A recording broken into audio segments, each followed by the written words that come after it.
Chess ബോർഡിലെ Indian യുവരാജവും തമിഴകത്തിന്റെ പ്രിയ നായകനും നേർക്കുനേർ വന്നപ്പോൾ സോഷ്യൽ മീഡിയയിൽ ഇപ്പോൾ തരംഗമാകുന്നത് ഈയൊരു വീഡിയോയാണ്. നോർവേ തലസ്ഥാനമായ ഓസ്ലോയിൽ നടന്ന നോർവേ ചെസ് 2026 ടൂർണമെന്റിന്റെ ചാമ്പ്യനായി ചരിത്രം കുറിച്ച തമിഴ്നാട്ടുകാരനായ ഗ്രാൻഡ് മാസ്റ്റർ ആർ പ്രജ്ഞാനന്ദയെ ചെന്നൈയിലെ സെക്രട്ടേറിയറ്റിൽ വെച്ചാണ് തമിഴ്നാട് മുഖ്യമന്ത്രി ജോസഫ് വിജയ് നേരിൽ കണ്ടത്. ഈ ടൂർണമെന്റിൽ 1ാം സ്ഥാനം നേടുന്ന ആദ്യ ഇന്ത്യക്കാരൻ എന്ന റെക്കോർഡുമായിട്ടാണ് 20കാരനായ പ്രജ്ഞാനന്ദെ മാതൃരാജ്യത്തിലേക്ക് മടങ്ങിയെത്തിയത്. ഈ വലിയ നേട്ടത്തെ അഭിനന്ദിക്കാൻ മുഖ്യമന്ത്രി വിജയ് ഒട്ടും സമയം കളഞ്ഞില്ല. വെറുമൊരു കൂടിക്കാഴ്ചയിൽ മാത്രം ഇത് ഒതുങ്ങിയില്ല. പ്രജ്ഞാനന്ദയ്ക്കൊപ്പം ചെസ് ബോർഡിന് മുന്നിലിരുന്ന് ഒരു കൈ നോക്കാനും മുഖ്യമന്ത്രി തയ്യാറായി.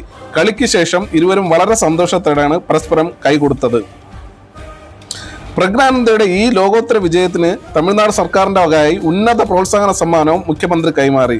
കഠിനാധ്വാനത്തിലൂടെ രാജ്യത്തിന്റെ പേര് ആഗോളതലത്തിൽ ഉയർത്തിയതിനുള്ള ആദരവായിരുന്നു അത്.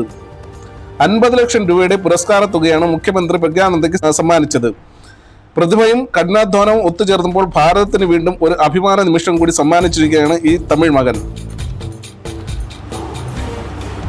ഈ ആവേശകരമായ നേട്ടത്തെക്കുറിച്ച് നിങ്ങളുടെ അഭിപ്രായങ്ങൾ താഴെ കമന്റ് ചെയ്യുക. ഇതുപോലുള്ള കൂടുതൽ വാർത്തകൾക്കായി ചാനൽ ഇപ്പോൾ തന്നെ സബ്സ്ക്രൈബ് ചെയ്യൂ.